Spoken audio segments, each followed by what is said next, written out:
Welcome, everyone, to another episode of Saving the World Together podcast with Luke McMichael and Martin Resney. Today, we have a special guest with us, Jeff Graubart, who is the father of the AFFEERCE movement, also known as land-based capitalism. Martin and I have worked a lot with Jeff in the last 6 months to almost a year, I think, that I've known him. And we've made a lot of interesting progress together, helping him to kind of get his ideas together into a book format, a good online format that is out there and available for everyone. We'll share the links as part of this. But today we're able to have him here with us today as a special guest to kind of share his ideas on land-based capitalism and how to create a whole new world together that's much better than our current world. So with that being said, Jeff, here's your chance to kind of give your little elevator pitch and introduce us to who you are, a little bit about your story, and then we'll start quizzing you and throwing some fun questions your way. So go ahead. Thank you. I've been an activist all my life, and especially early in the LGBT movement and also the socialist movement. And I came to see the severe flaws on the left and their arguments. And I started seeing truths that were on the right, and yet I knew there were also truths on the left. And these two truths were in contradiction with each other, and yet they were both true.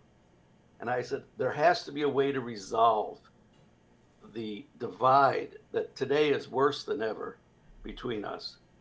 And so I spent the last 13 years trying to solve this problem. And my first solution was about 10 years ago. But since that time, the solutions have been improving to the point that all of a sudden it became fantastic, I think.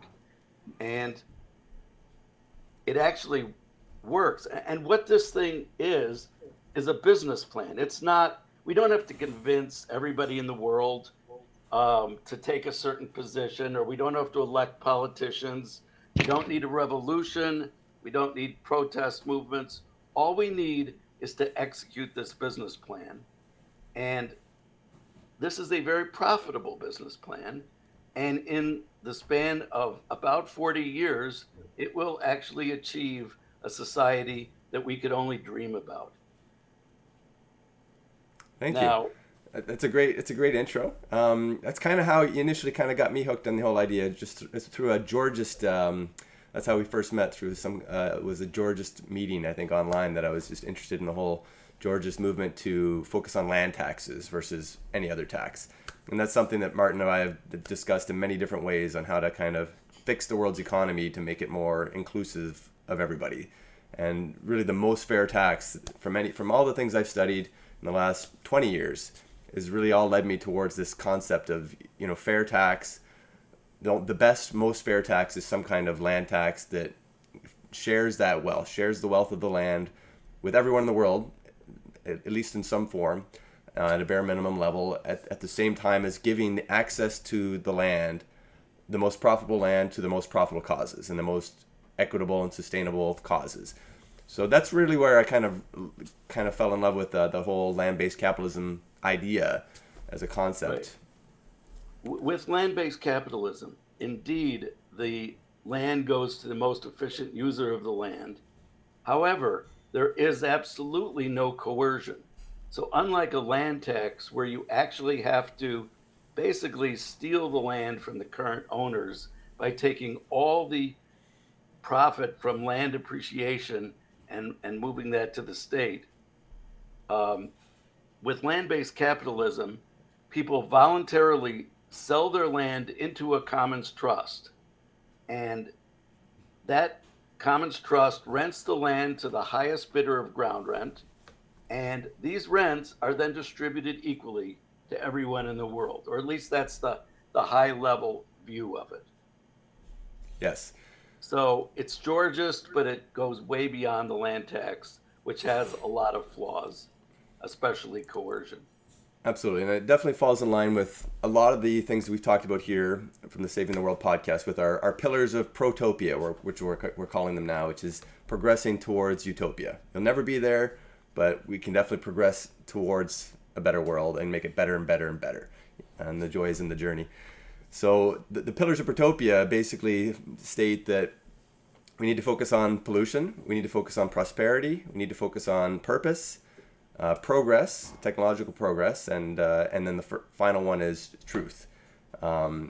As we kind of have talked about them so far. So this whole land-based capitalism falls perfectly into this model because it helps us to distribute the costs of so many different things over the whole world, so that we can kind of focus on pollution, so we can focus on finding the true cost and re-internalizing all the externalized costs of current day capitalism. That we want to just account for all these different negative externalities. And a land tax or the AFFEERCE land-based capitalism model can kind of help capture all these costs in various ways, whether it's through air rights or ground rights or resource rights. It kind of gives you a blueprint that you can kind of recapture and make it fair. So it's really just making capitalism fair, in my opinion, as far as finding a system that allows everybody to have what they need, education-wise and resource-wise, to be the best that they can be with whatever resources they need to thrive. At the same time, redistributing all the benefits of all the different technological advances and land advances that we have, finding a way to distribute them equitably so that everybody has at least the bare minimum to survive. And that's really what prosperity pillar is all about, is getting that bare minimum to everybody in some ways, so that nobody's a slave, nobody's starving, unnecessarily. And but of course, what it is about is not just in principle that it would be nice, but it's about finding specific solutions how this to make actually things like this, how to make them happen. So if I understand it correctly, and I hope I do somewhat after editing the whole book and document, full disclosure, and now reworking the part that's specifically the constitution on the political side of the project. So the issue is not just that you want to have efficient users using the land, but of course the question is what to do with the people who don't really have a lot of money in the system. And this system, or your model particularly, is trying to specifically provide through the universal dividend, or related, like the way you gather the money and then you redistribute it. So you want to guarantee food, you want to guarantee housing or shelter in some capacity, you want to guarantee education, and as a fourth thing, and you want to guarantee, what's the fourth thing? Healthcare. Healthcare, right. So we've talked a little bit before the show with Luke, and there's a bit of a parallel with current situation with the inflation, because I've debated the issues of solutions like the universal dividend type thing, independently of how it's funded. And there's always the counter argument that you can't be just giving people money, because then you're creating inflation. And it's being currently debated. So I guess one of the questions that we should probably ask, because many people would probably be thinking it who understand economics and hear about you proposing some sort of dividend or basic income. So what are your thoughts on the causes of inflation, or how something like universal basic income or the dividend in your system in particular would square off with inflation?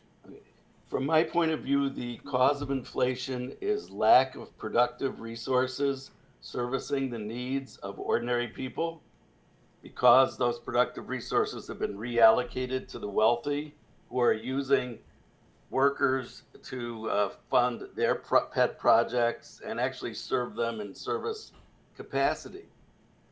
This happened because of the massive money printing that occurred since 2009, and that really didn't cause inflation directly. It caused an asset inflation, which created a gross inequality that arose, and that channeled all the productive resources to the wealthy. So with the final COVID push, we actually had a situation where the demand of working people is far greater than the supply of the services like housing, like education, like healthcare that they need. Although actually, healthcare now that the COVID emergency is ending anyway.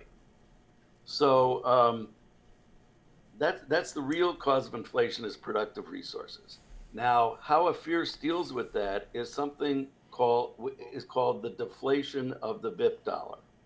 And this happens in the second 20 years.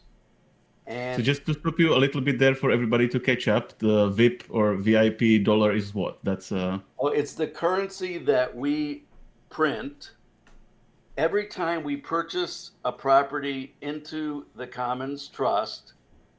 We print currency equal to the purchase price. And that is the only way this currency can get printed. So it's limited by the maximum sum of all the property in the world. And only when we have all the property in the world in the Commons Trust does the currency printing end. Okay, now in the second 20 years, there's two ways you can get this earth dividend. One way is if 2/3 of the property in your county or jurisdiction are in the Commons Trust, and 2/3 of the people live on property in the Commons Trust, then you're entitled to become a phase 2 community. And when you become a phase 2 community, everybody in the community gets a free earth dividend for life who's there at the time you became a phase 2 community. And we have totally the resources for that community to supply them with this earth dividend. We also have other earth dividends that are available for auction. So people are actually bidding to purchase these earth dividends if they don't live if they're not lucky enough to live in a phase 2 community. So this is actually pushing up the value of the VIP dollar because you could only bid in these auctions with VIP dollars. So people need to get VIP dollars to win the earth dividend, and the earth dividend is funded from a sequestered fund of VIP dollars that are actually lowering the supply. And remember, we can't create any more unless people sell their land into the Commons Trust. So by the second 20 years, you have a deflationary situation develop where we have to revalue the VIP dollar to keep it at a discount of 99% to peg. That's a complex concept right there. But in any case, but that's very quickly peg. It means like you're trying to maintain some ratio to US dollar. Let's say we have a 1-to-1 peg with the US dollar, and we actually maintain that peg for the first 20 years.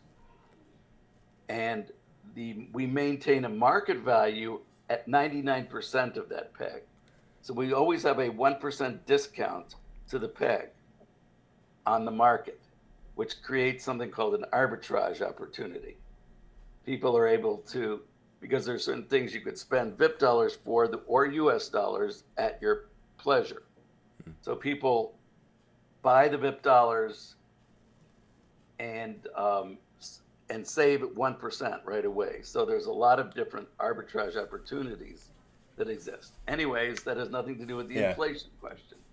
So before we get, let me jump in for a sec here, Jeff. So this is definitely one of the core concepts, I think, of AFFEERCE and land-based capitalism. So the one is we're creating our own currency to buy land, and then two is we're essentially auctioning that land to the highest bidder, and then distributing that money amongst everyone. Those are really the two core concepts. So in my mind, it's really the devil's in the details, obviously, and it's a super. You've definitely laid it out very well in your book. You know, I've read quite a bit. I've studied quite a bit. There's definitely certain things we still haven't seen eye to eye on. So I don't really want to get too deep into the weeds today with some of that. I'd love for our viewers to just go and research it themselves and figure out what they think about it and continue to dig deeper. The exact number of how to, I guess, quantify the best way to trade your VIP dollar for US dollars. For example, say US dollars has some kind of hyperinflation event for whatever reason. Say the US economy collapses or the US government has some major issues. The money printer go brr. Yeah, and the money printer, and they start printing US dollars, but we're trying to peg our VIP dollar to the US dollar.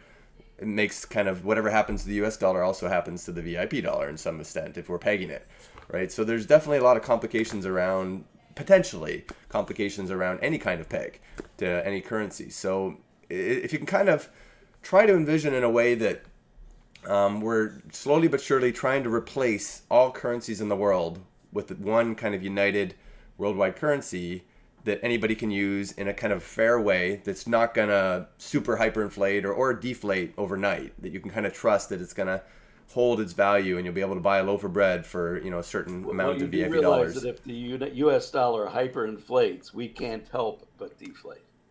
Well, yeah. So anyway, there's challenges there as far as trying to pick exactly And we expect when and how to the U.S. do it. dollar will hyperinflate towards the end of the second 20 years. Yeah. In fact, there's no way to prevent that. Yeah. Here's one example. And all fiat currencies will hyperinflate at that point. Yeah. So here's one example. No So way to stop it.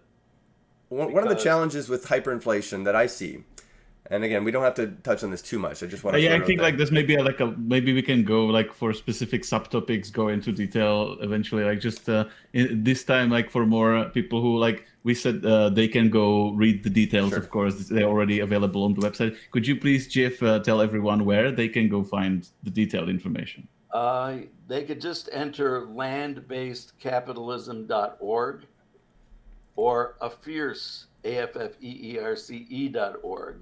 They actually take you to two different sites, but AFFEERCE takes you to the main web page where you can get to the book, and Land-Based Capitalism takes you directly to the book. And they both redirect. Just a quick question: what's AFFEERCE for people? Like everybody understands by hearing what land-based capitalism sort of probably is like, but what's AFFEERCE? Like, how did that come up? It's a business plan that takes us from debt-based capitalism to land-based capitalism.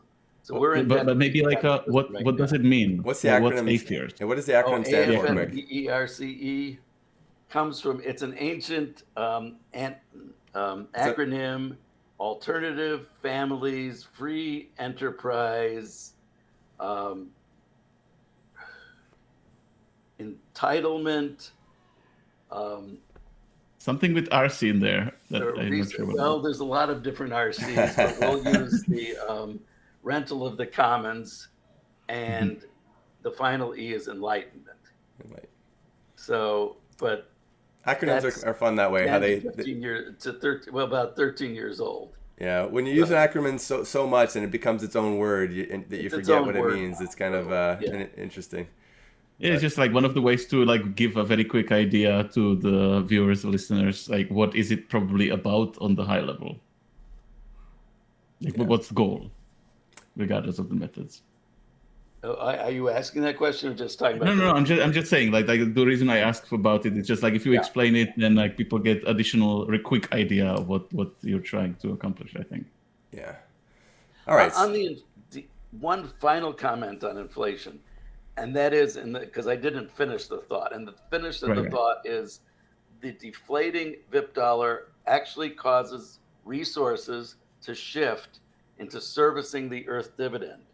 So all the things that ordinary people need become cheaper as everybody tries to get some of these valuable VIP dollars by servicing the Earth dividend that's already, 100 million people have it by now. Not the whole world, because that's impossible, but we're bringing the costs down because the deflation increases the productive resources allocated to that. And that's how we could ultimately do it for everybody with absolutely no inflation. In fact, the opposite. We're doing it with deflation. So just to clarify, so you're given the basic dividend, the VIP dollars, you bring in so many, say 10 million VIP dollars a year, or 10 trillion VIP dollars a year, and you're giving it out, and you're allocating it for very specific things. So you can only use these VIP dollars for, say, basic food or basic shelter or basic, medical costs. That way, those things kind of become more important to supply. And so the cost of those things will go down because everybody's struggling to supply basic goods, not luxury goods. But you can't buy luxury goods with the allocated VIP dollars for the basic dividend in general, right? Is that what we're saying? That is correct. Everybody will be rushing to produce that which they can get the money from the Earth dividend for. Yeah. So you're trying to just kind of guide capitalism in the direction to favor basic goods over luxury goods. That's correct. It forces capitalism to move in that direction. Yeah. And that's especially prominent in phase 2. But it actually starts as soon, in a very small way, as year 3, where our first phase 2 communities form. So to just sum up, like how the debate normally goes on TV, like the competing arguments are: if you give money to people, that's increasing inflation. Is one argument. The corporate people, the companies, price gouging, like just increasing prices because they can, because people have more money. That's another factor. And the third one is the supply. Like there was a supply shock, particularly recently. So ultimately, your argument is it can be solved on the supply side. That is correct. Well, all inflation will help the supply side sooner or later. I mean, if we were to right now print money and give it to everybody as a basic income, there'd be a lot of huge inflation. But resources, if that basic income was allocated, but even if it wasn't, because ordinary people usually will spend the money on their necessities. They have So to. because of that, you will still see productive resources try to fill in the gap to get some of that basic income money. It might take 10 years of inflation or something. We're actually going to do it without any inflation at all. yeah, that's a really interesting concept. That if you just gave everyone in the world, say, $1,000 a month straight from U.S. dollars currency, and just started with that, and they just printed a ton of U.S. dollars, yeah, you'd get some inflation. But because that money would be used by everyone worldwide for basic goods first before they used it for luxury goods, you can't buy that many luxury goods with $1,000 a month. So that makes a lot of sense to me. I actually really like that as a concept, that you don't necessarily need to allocate it. You just need to distribute it enough so that the people that are going to be using it on basic goods have, more in relation to the people that already have a lot of money. It's not going to change their spending habits Maybe much. just a little complementary question. So what does it do with the price gouging part of the equation? The price gouging, well, you have so much money that you could spend on food. People are going to try to get that money. If they charge too much, others are going to come into the market and charge less. Um, Price gouging, actually, that's a concept that the left has sort of invented that really doesn't exist. Um, It would only exist in it only exists in be monopolies. If a monopoly monopoly. basically Yes, controls the issue then would everything, be lack of Monopoly competition. charges monopoly prices, which is not price gouging. It's where their revenue is maximized, because if they charge too much, they're going to actually lose sales. People will find some other product that can replace the monopoly product, or they'll do without, or they'll just do something else. There is a price, and furthermore, every business is a monopoly to some extent. Every business is a location. I mean, a few commodity businesses, maybe not. But in general, you have a location monopoly, you have branding, you have something IP unique monopoly. about your company that allows you to charge a price that gives you a profit. In neoclassical economics, there is no profit. Supposedly, new firms enter the business until everything goes to zero profit, there's no economic profit. That's a completely false concept. It doesn't exist. It couldn't exist. For one thing, there's a finite number of people and an infinite number of ideas for enterprise. So you just can't. In AFFEERCE, our goal is to make every collective a monopoly. Every collective should be able to charge a price that gives them the best return for their labor possible. Yeah. So when we say monopoly, we're not thinking, evil slave overlords that are controlling your every movement. You're just thinking about a particular area that, as long as the person has a choice to leave that area or say, I don't need that product that importantly, as long as you don't have a monopoly on air or, water, for example, right? That you can, yes. Yeah. So as long as people have the option. With the food, I think the issue is it's called that for stuff that is inelastic. In that, if somebody has a monopoly on food or air or water, and you will die, or you can buy it from them, then that's the bad kind of monopoly that can then charge basically. Well, not infinite, obviously. There's still the element of there has to be just as much money as people have at most.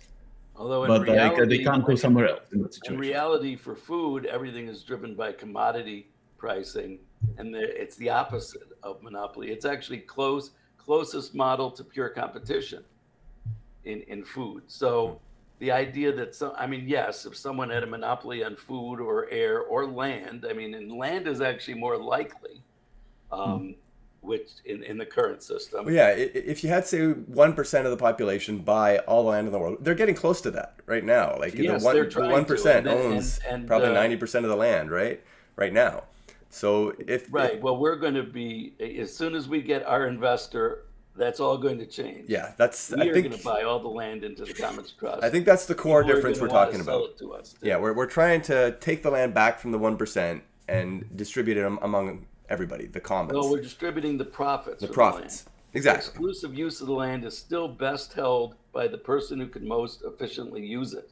Right. Those, whether it's the right in the breakup of the Soviet Union or the left in some of the Latin American countries, redistribution of the land itself is like the worst possible policy you could implement.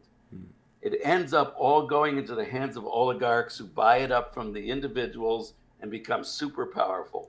It leads to the destruction of a country. We're not redistributing the land at all. We are redistributing the rents of the land equally to everybody.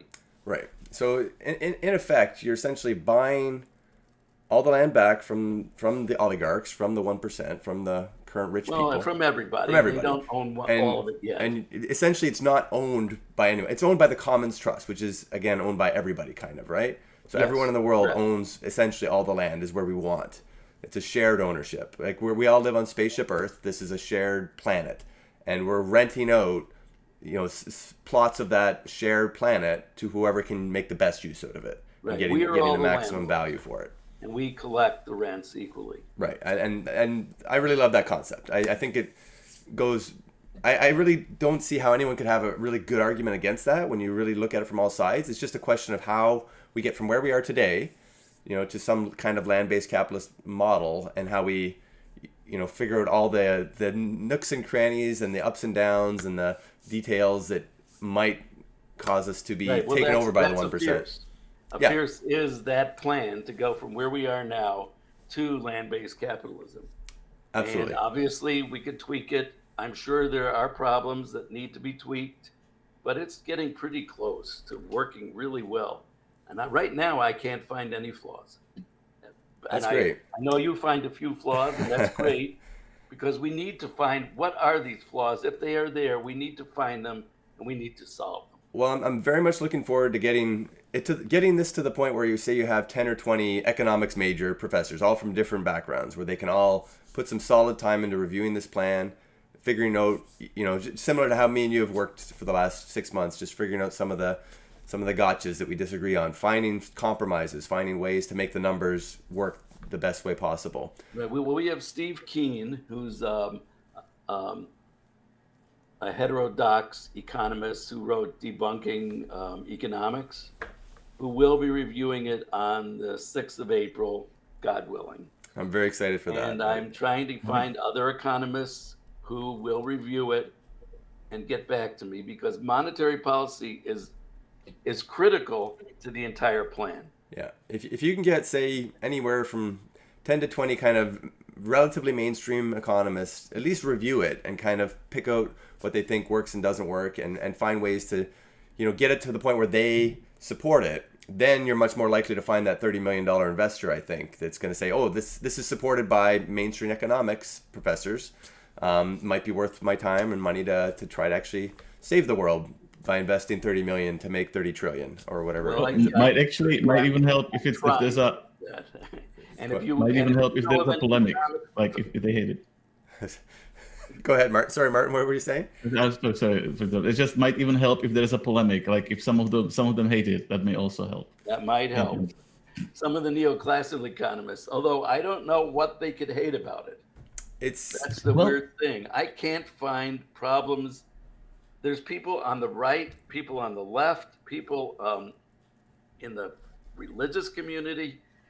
In the AFFEERCE group in Facebook, we have a montage of people of all different political spectrum, across the political spectrum.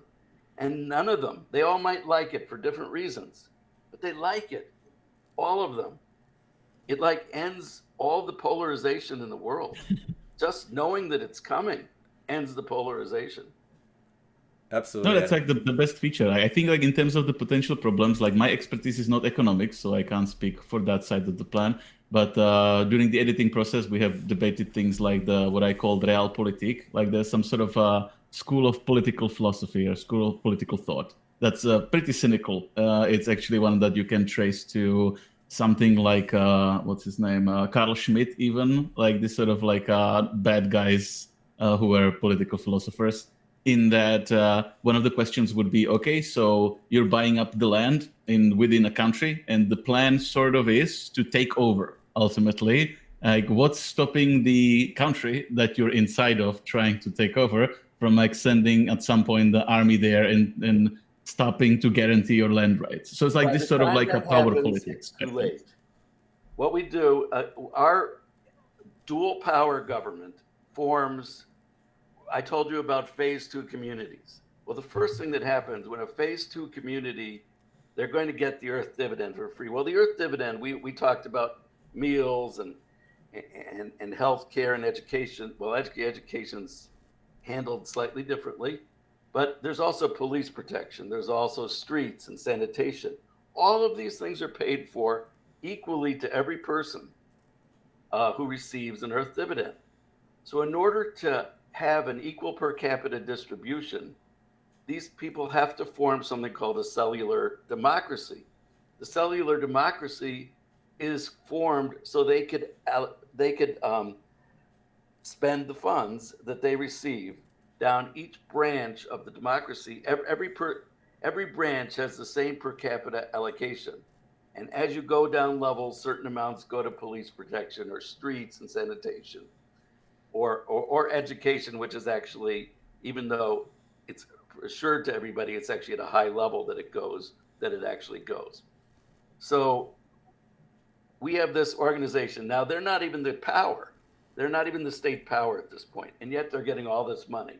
So locally, the state power says, oh, we got to work with you guys because we want that money. We know you can only spend that on fire engines or on police cars and things like that. So yeah, we're buddies here, and we want that money. So all of a sudden, you become as a dual power. The dual power just arises at the local level first.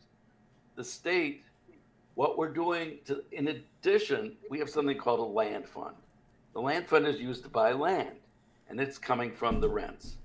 Well, it gets to the point where there just isn't enough land to buy, and our land fund just grows tremendously. So at the end of the year, we take our land fund, and every jurisdiction that allows us to buy land that doesn't interfere with us, at the county level, at the state level, at the national level, we give something called a freedom tax. We just say, okay, well, we can't spend our land fund, but you guys can have it. You can use it to pay up your debt. You can use it to help people in any way you want. We're giving it actually to these jurisdictions. So they don't want to mess with us, or they're going to lose the freedom tax. Sure, no. Like, I do understand the economic incentive. That's yeah. The question isn't that there isn't an economic incentive. Like, the question is more like, so what about the sort of psychotic warlord or hawkish people in government somewhere who have an army and don't like losing? And in that country, they won't get it. They won't get the earth dividends. They won't get any of the benefits. We're going to be creating a new prosperous society that they won't get. And those people are going to say, hey, we want our earth dividends. We want to be able to sell our land into the Commons Trust and get all these VIP dollars as our currency is going to hell. They'll overthrow their warlords. Then the question is, yes, then the question is, where do you think it will start? Like, what are the most likely places on the planet who would want to do something like this? I want to start it in a Western industrialized country because the standard of living there is a good standard of living to try to base the earth dividend on, and it will really help develop the developing world a lot. I'm afraid that if we start it in a developing country, that the earth dividend will start out lower and it won't be sufficient to spread to better countries. Once we get one developed country, then the developing countries will love it because they can become wealthy simply by getting part of it. So I would say one developed country and then a bunch of the developing countries, but it's all going to happen very fast towards the end. um, what I call the hyperdeflation event horizon, is actually, once that happens, any land that's left just gets sold, gets sucked into the commons, um, and just people just desperately want to do something called federate, so they can replace their current fiat currency with the VIP dollar and have the benefit of the earth dividend for everybody in their country. By then, it's easy to afford. By that point, we have more than enough money to give an earth dividend to everyone in the world. But the whole thing will have a military to defend its land rights. Yes, it will. Oh yeah, the Federation military receives a very good chunk of change. Yeah. The first country that federates, the military will come into existence. I definitely So the question is, will it be called Starfleet? It might. You never know. I definitely see this There's as a lot of similarities with the Federation and Star Trek Federation. I definitely see that a very important part of this is somehow uniting the world's militaries as they currently stand. You know, whether you do it through United Nations or NATO or any of these kind of militaristic partnerships, whatever kind of economic system we move towards as we move kind of through this post scarcity society towards a prosperous near utopian society, we definitely need to get all the militaries on board supporting that, right? Where we basically transition all world militaries towards a peacekeeping mission of just enforcing land rights and enforcing freedoms and enforcing all these worldwide rules that we kind of set up with this land-based capitalism system. So I think it's great. And anything we can do to, again, unite people and move the world towards a stage where something like this is easier to implement and safer to implement and is definitely a great thing, a great direction I think that we want to move in. And is really our main goal with this whole Saving the World podcast, is to find ways to slowly but surely move the world in that direction where things like this are more implementable and they're realizable. I have debated with my friends the issue of like where in the world it would start. It's one of the things I debated about it specifically. And we sort of agreed that there are groups historically, even in the most sort of dire view of the state, the super state always coming in with the military and breaking up any troublemakers who are trying to take over, even if they're creating something better, even if it's against monetary incentives and stuff. And you have groups like the Mormon Church, for example, who have been pretty much persecuted the whole time, and now they're within the United States, which is a bit of a trigger-happy country in this regard. And they did manage to pretty much run Utah right now. So there's even like historical precedent, even under adverse circumstances, that it could work. And there's definitely, I guess I like the idea that you kind of have to start somewhere where you will have a very high standard of living so that it works as a beacon. But then what we basically agreed on is that if you have countries like the developing countries, like maybe, I don't know, some countries in South America specifically, if something that's regionally close to where it starts, or like within Europe, of course, you have the Western Europe and the Eastern Europe, so it's like similar relationship between the regions. Then like if you get the money working right, the dividend in the sort of ideal utopian-like or protopian-like place, then I do imagine that many of the states would like to get involved. It's just I think there's still an issue of some more irrational, rogue-ish actors, like maybe, I don't know, random example, Russia today. Like you have some places which may want to just like make everybody else lose, just to, I think, out of spite, even if they can't be the ones controlling politically what's happening. Well, I mean, part of that is there's a general sense of hopelessness that pervades the world right now, because under our existing systems, whether they're capitalist or even some of the socialist systems, there's fundamental problems that can't be solved within those systems.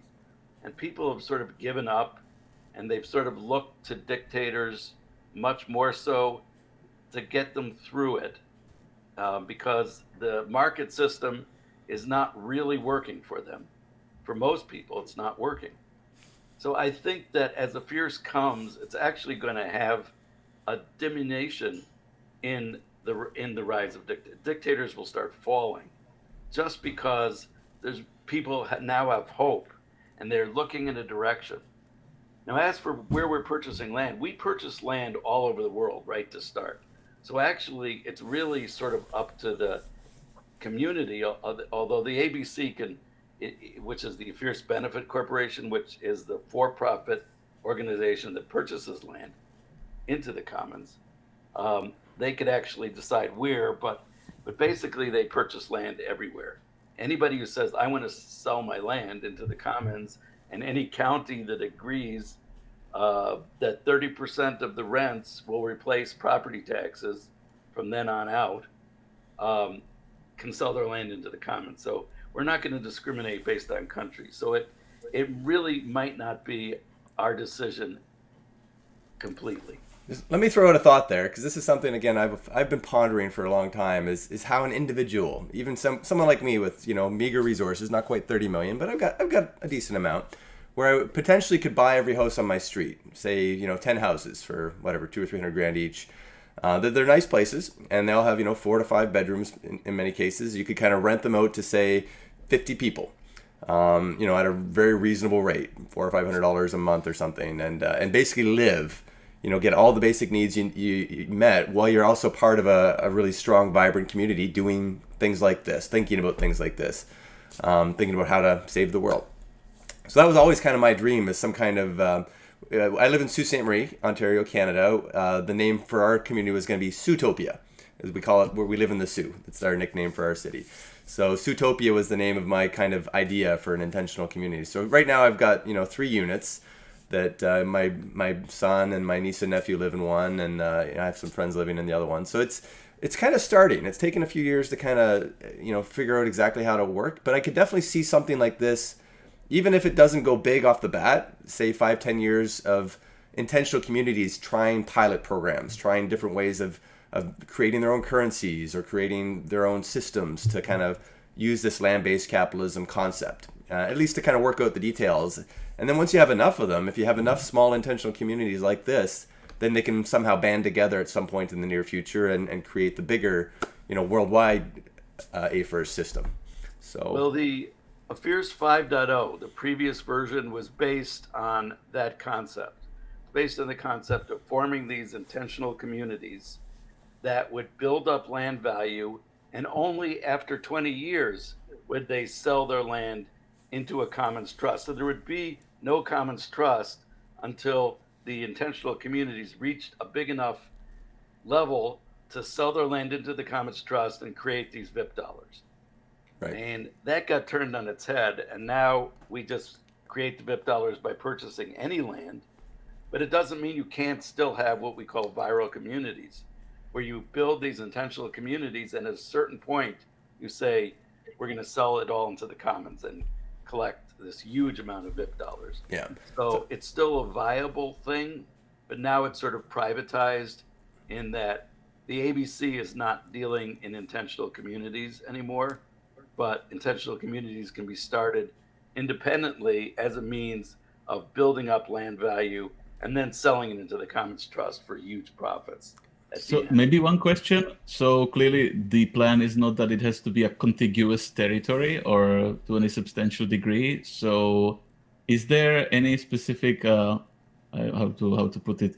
Is it better or more useful to the corporation or to the plan if you manage to gobble up like contiguous territories, like larger territories in one place, or doesn't it really, does it like Actually, it's matter at the all? opposite. Unfortunately, and we had to actually add incentives for contiguous land, because it's actually to the benefit of the corporation to have as many discontiguous plots as possible. Because as long as they're discontiguous, the rents go to what we call the ABC Commons Trust. However, once they become contiguous and reach what we call phase 2 um, qualifications, in other words, 2/3 of the land is in the Commons Trust and 2/3 of the people live on that land, we get a new phase 2 Commons Trust. And all the land is automatically transferred from the ABC Commons Trust to the phase 2 Commons Trust. So the ABC no longer gets that 10% of the ground rents that they used to get from that land. So actually, it's, all things equal, it's to their benefit not to create these contiguous plots. Yeah. But The we've only added challenge. some incentives. The only challenge that I saw with the contiguous plots is that you have to have the community agree to take the 30%. In lieu of 30% land tax, they get 30% of the ground rents. In lieu of land tax, in lieu of right. The that's the counties main have to thing. agree, yeah. You have to get the community to agree that we won't charge land tax anymore. We're just going to get 30% of the ground rent forever in Right. perpetuity. It actually works out to be definitely in the county's benefit, Yeah. particularly in Colorado and California. But actually, I was thinking, even in Sault Ste. Marie, where you say, wait a minute, no one's ever going to pay any land tax there, or very little. So Ground rent. Why would the county agree? And the answer is something called sales mode. In sales mode, we only buy properties that are for sale. And so anybody selling their property, we just buy it. Then we take that property and throw it out at an abandonment auction. In other words, they're abandoning their property the way most people do if they sell it. So it goes to an abandonment auction, and people bid on the rent that they're going to pay on that property. Well, they're also happen to be getting all the house and the and all the structures. So they're going to bid, and since you don't have to pay rent, they're going to bid actually like 50% of the value, and all that is rent. So 50% of the purchase price is the initial rent. So that first year, the county, which gets 30% of that rent, is going to get 15% of the purchase price, and then 5% of the purchase price in year 2, and then 2.5%. And then if it's the kind of properties that we're thinking about, they're always going to get a property tax that it will level out to approximately equal to the property tax they get. They're getting this huge upfront property tax payments that are much more massive than they could ever collect otherwise. And that would even apply, even though in Sault Ste. Marie, it would go down pretty close to zero. In the beginning, they would get a huge influx of money. Yeah, so that's the key, is trying to, I guess, sell that to all the different economists on the city councils. And it's great to get that influx, but there's always that worry that eventually it'll taper off and they won't get any more future revenues because the cost of land is so cheap. Remember, there's no property tax, and because there's no property tax, people will develop on that land. Right. Because you don't have to pay for developing like you do now, which means those counties are going to grow. And when they grow, the vacant land suddenly becomes that much more valuable, and people are willing to pay a higher rent. Yeah.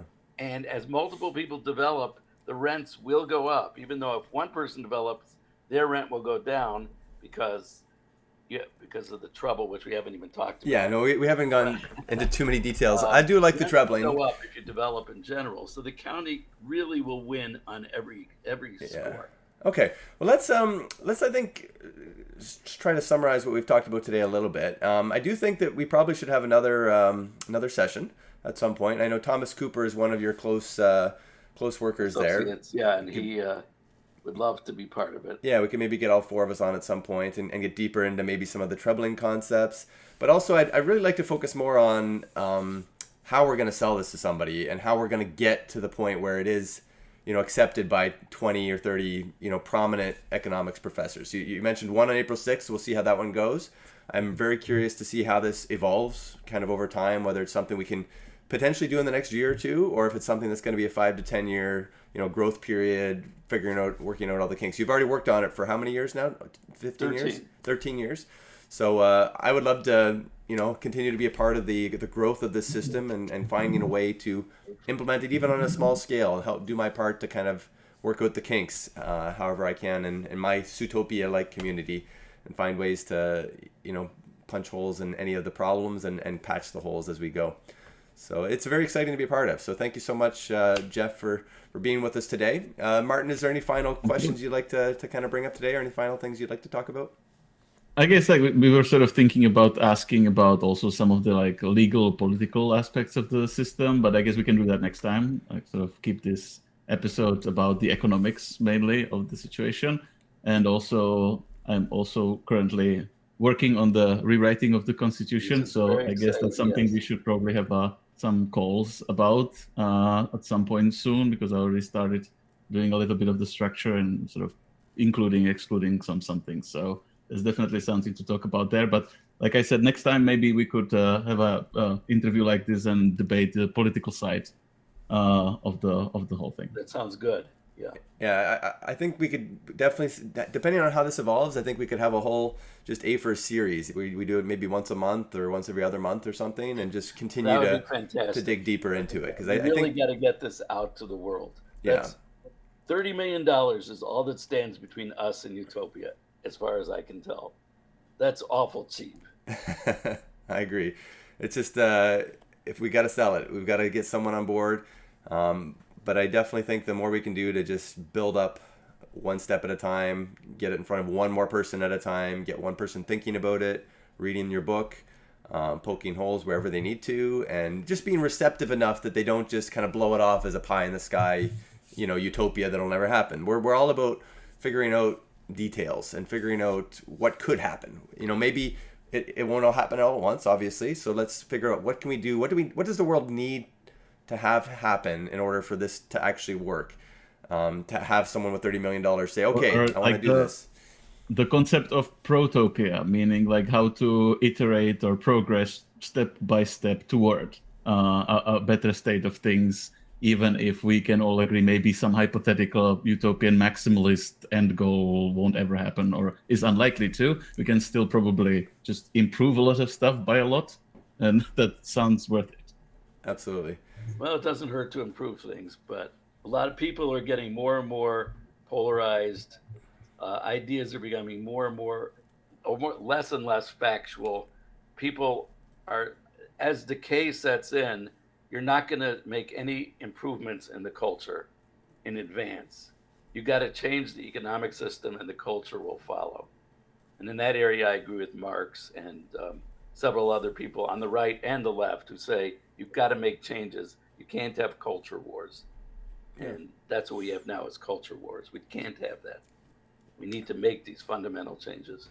Yeah, I definitely believe now is the time. Never in the history of humanity have we been in such a key turning point. This is the decade. It's a make or break decade right here in the 2020s. Yeah, I agree with you. The more I don't ideas think we'll make it past 2026, to tell you the truth. Well, cross your fingers. We got our work cut out for us. Yeah. And we're doing the big conference in June, Freedom Fest in July. I have a table there, and I'll talk to you guys if you guys want to come to one or both of those. Maybe I could help with that. And excellent.